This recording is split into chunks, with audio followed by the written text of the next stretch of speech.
Today, on What It's Like, 1977 Pontiac Grand Prix, one of GM's personal luxury cars. But before getting into all of it, I'm Jay, welcome to What It's Like. This channel, we cover the classics, vintage, some exotics, lots of orphan cars, cars off the beaten path, and cars that tend to get lost in the shuffle. This channel is so much more than walking around a car with music. We feature period ads and specs. If that sounds like a channel that you will totally dig, subscribe and hit the bell icon next to it to never miss a video. This 1977 Grand Prix is currently for sale at Max Motive, Cheswick, Pennsylvania. If you're in the market for a classic car, they have a stellar selection, which is their Pittsburgh location. They also have a location in Boca Raton, Florida. I'm sorry if I pronounce it wrong. I'm from Western Pennsylvania. We pronounce things weird here. For more information, pricing, and pictures on this 1977 Pontiac Grand Prix, be sure to click the link below after the show. Be sure to stick around for Name That Tune at the end of each episode. This Name That Tune is very fitting for this car. It's a disco era song, something completely random at the end, at the very end, after Toodaloo for all those people that make it to the very end. And it might be a song, it might be an impression, it might be a blooper. Bonus points if you could tell where this one came from.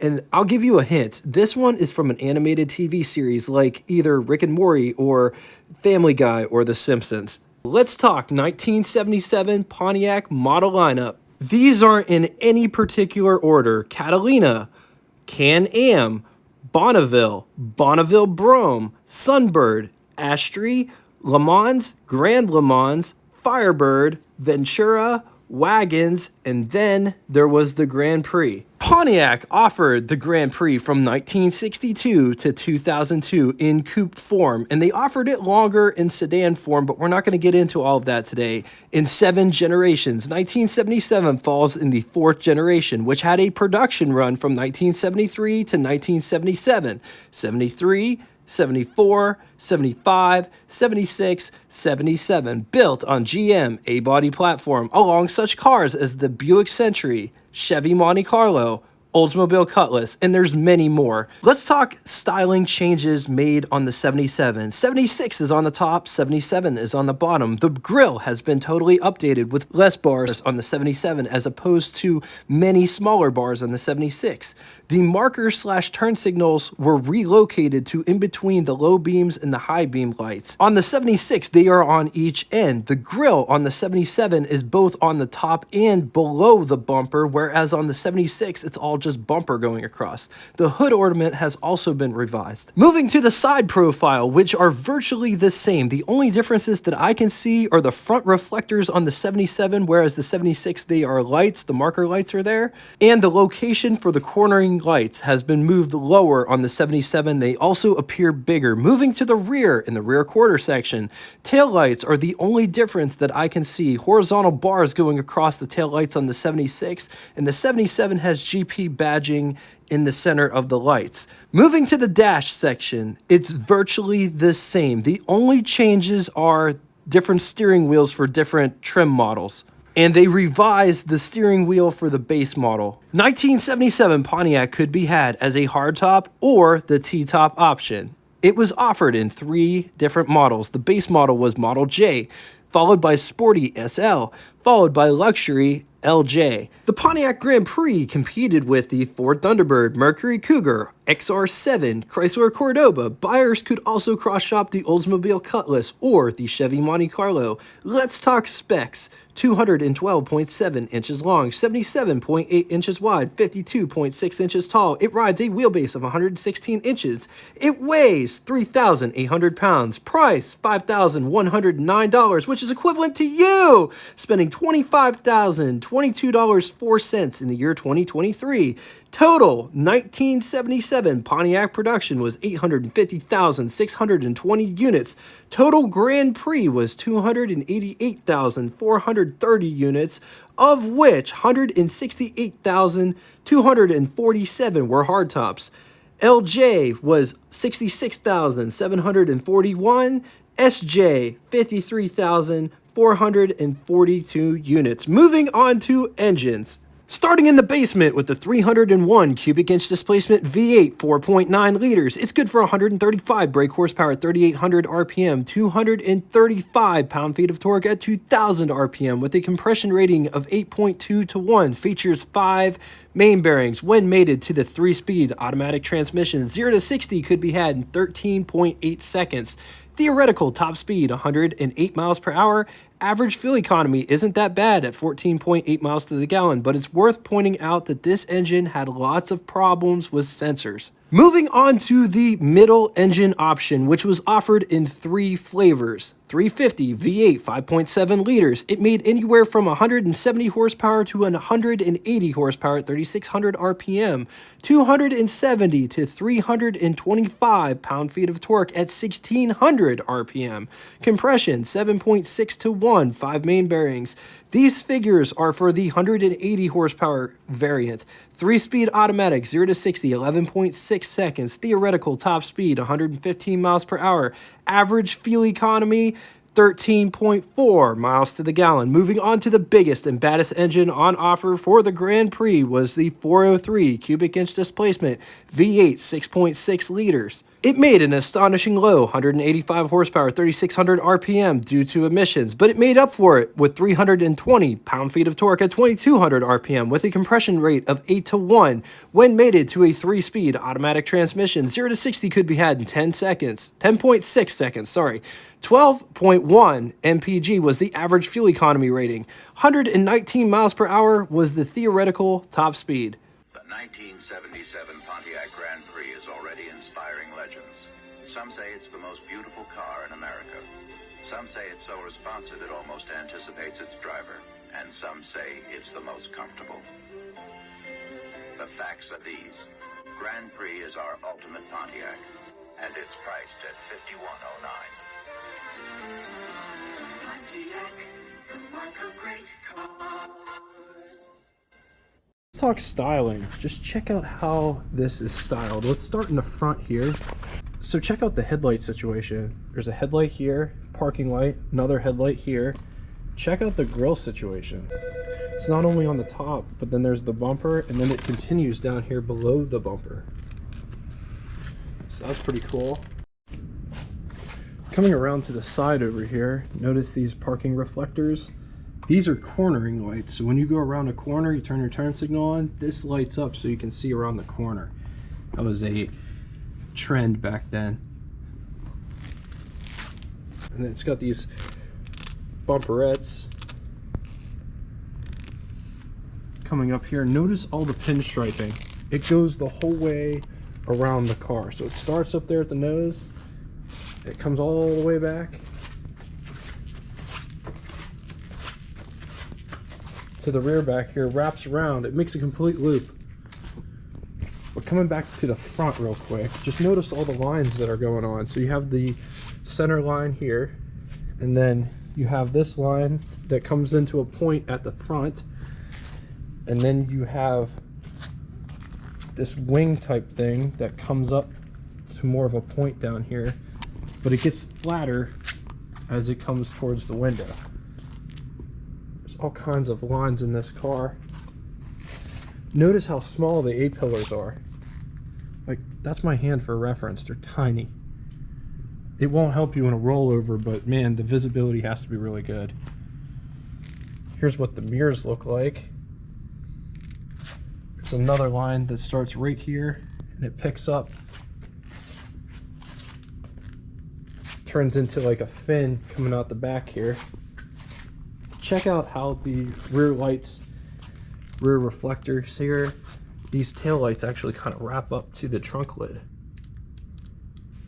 But I shouldn't say trunk lid. These lights aren't straight on, they curve. So notice how when it gets to the top, it curves up. It says GP for Grand Prix. The gas goes right behind the license plate. I always like these because then you don't have to pick a side. You can go to either side and it works out. The rear windshield back here, notice it's not straight, it's not flat, it actually kind of comes to a point. So you can see this point here, the windshield mimics that.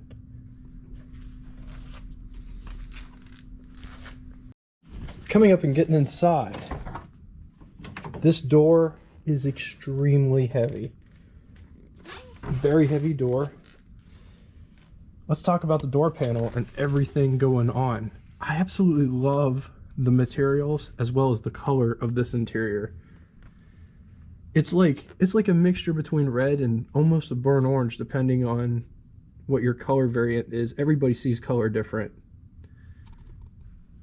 But it's like a reddish, almost burnt orange to me. What does it look like to you in the comment section below? This is an ashtray for the rear passengers. So that's where it is on the door panel itself, which is very interesting. This feels like a vinyl. It could be a cheap version of leather. Like I said, I'm not a material specialist. This is the same material the seats are made out of.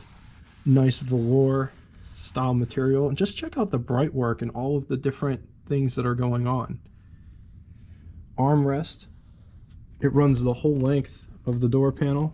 Down here it has nice carpet. Notice it does not have lights, so people won't be able to see you if you have your doors open on the street. This is the door handle to pull the door shut, but you could also use this if you'd like. This is the door handle to get out, and that's what it looks like. This got power windows for driver's side, passenger side, toggle style mirror. I love the accent brushed aluminum there, looks great. Coming down inside the pedal box itself, brake release. This is the brake. This is the hood release. Pop that real quick. This one's got a tiny crotch ventilator. Brake pedal, gas pedal, high beam switch. So that's what that sounds like when you close the door. Nice quality feeling thug. Over the hood. This is what over the hood impression looks like. Here's what first person looks like with the hood as well. On to the button switches and knobs, starting on the left and moving right. Windshield wipers. The wash feature is located at the bottom. You just push it in for it to activate. Headlights, clock, and what looks to be a tachometer inside the clock. Left turn signal indicator, gas gauge, amp meter, oil pressure, coolant temperature, right turn signal indicator, speedometer with odometer at the top, tripometer at the bottom. And this is very interesting. I've never seen this before. At the bottom are the drive select modes: park, reverse, neutral, drive, super, and low, with a needle that points to the selected one. Lighter, climate controls, rear defrost, AM, FM radio.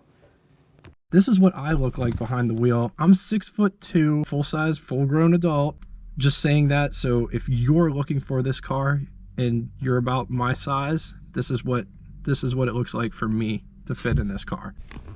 There is room underneath the steering wheel, enough room to do that. It's not in my crotch, but if it was, it has tilt wheel with that switch there, and then you can move it to the desired position. You could drive it bus driver style like that. Actually, yeah, that's bus driver style. Or if you like to drive race car mode, you can have it in your crotch, wherever you want to put it. Up above, you got sun visors with some catalytic converter information. Tells you all about what you need to know about your pollution control device. Nice, long, rectangular mirror that has the daytime, nighttime feature. It's just a switch on the back. Over here, another sun visor. No courtesy mirrors, but nice sun visor nonetheless.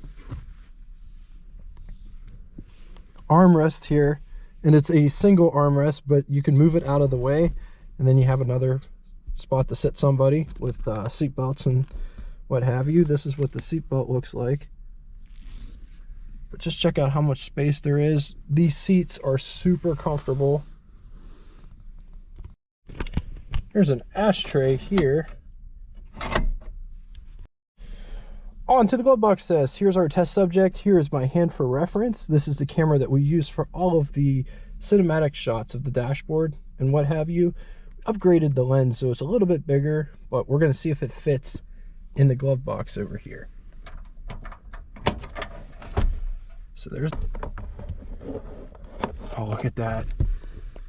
That is how big these glove boxes are. Like, they're absolutely huge, and that's why I show this, because that camera is absolutely huge. And it shuts. There's also a crotch ventilator below it, as well as a grab handle above it. Getting in the rear seat. So there is a seat latch here. You just pick up on that, push the seat forward. Notice the seat hinges, so it gives you more room to get back there. Also, the seat belt's up here, so you got to just make sure that you don't get caught on that. While we have the door open, just check out all the lighting. So you got lighting on the pillars. That's super cool. Some of the Lincolns had these post markers on the outside, but I think it's cool that these ones are in the inside so you can see what you're doing. The seat is in the position that it would be in if I was driving this car. I know I could move the seat up and have more room back here, but just notice how much space is back here if you're tall. So getting in the back, super easy because the seat pivots out of the way and gives you lots of room to get back here. Head situation is fine. There's adequate headroom back here. I don't really feel claustrophobic as much as for my head, but my knee situation is way worse. Like, so that's where my knees are. My other knee is kind of falling out of the car, but you know, this area isn't made for a full-size adult. The adults are supposed to sit up here.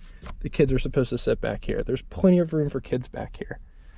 These seats are nice. They're a little bit upright, but they're so plush.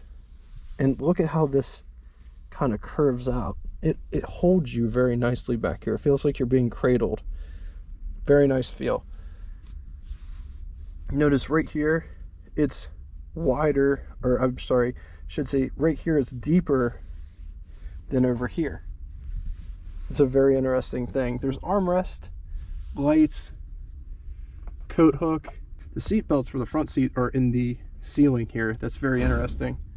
And the seat belts retract into the seat back here for the rear passengers. There isn't an armrest back here. All of the creature comforts that is found over here can also be, actually, let's check out this ashtray real quick. So this is the ashtray for the rear passengers. On the door panel itself, armrest. I like that they continued this. It makes it look like a quality feature. Like they didn't skimp out and just put a plastic piece here. They actually put this all trimmed out here. Makes it look nice. Coat hook on this side as well as armrest. And the ashtray is over there because I can't shut the door. I'll be trapped back here. Here's what the back to front view looks like. And out the window. Here's what the rear looks like. There's a nice shelf back there, and you could also see that the rear window is pointed. But that's what the trunk looks like out the back. So here's what the keys look like. The square key is for, this key is for the ignition, and this round key is for the trunk, which we're gonna get into right here. So to get into the trunk, you just move this out of the way. And keyhole covers, that's a lost art. I mean, just check out how nice that keyhole cover is. They don't even put keyhole covers on cars anymore. It just moves out of the way, and it's magnetic, so it's supposed to come back down and cover up the keyhole. That's what it looks like when it's in.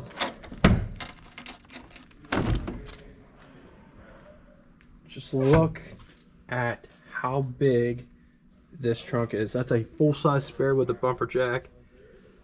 Absolutely massive. Come back up here so you can see how big. Also, just check out how the trunk lid is designed. It's not a flat piece of steel. There's a bunch of lines going on. Also, it curves down here, and then it has an opening here for the gas tank. So a lot's going on, plus the opening is absolutely massive. Coming to the under the hood section, we already popped it on the inside. The catch is right here, and you just kind of push it with your finger. This hood is extremely heavy, and that's what the engine looks like. got dual master cylinder with power brakes, windshield washer, power steering, alternator. It's got AC.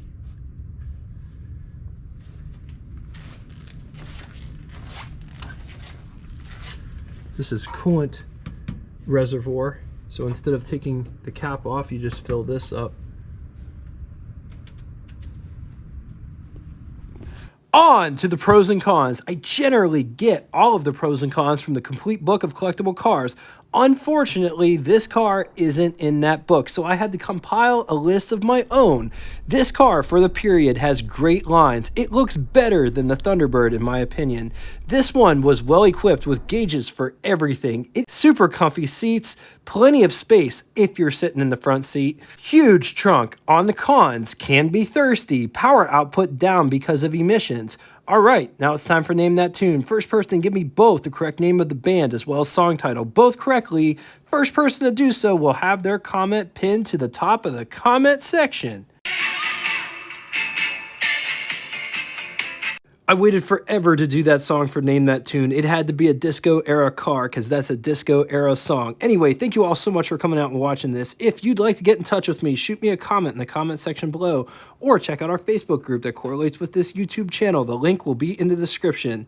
So if I catch you on here or on there, just know I appreciate all of the support. And until next time, wait a second, here are some scenes for our next episode. I have never seen one of these in person until just the other day. It is now my new favorite early 60s GM product. The car I'm talking about is the 1961 Pontiac Ventura. What a car. That's what's coming up next on What It's Like.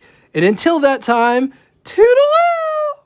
Take a drink and you'll sink to a state of pure inebriation. You'll be tanked like the whole Irish nation.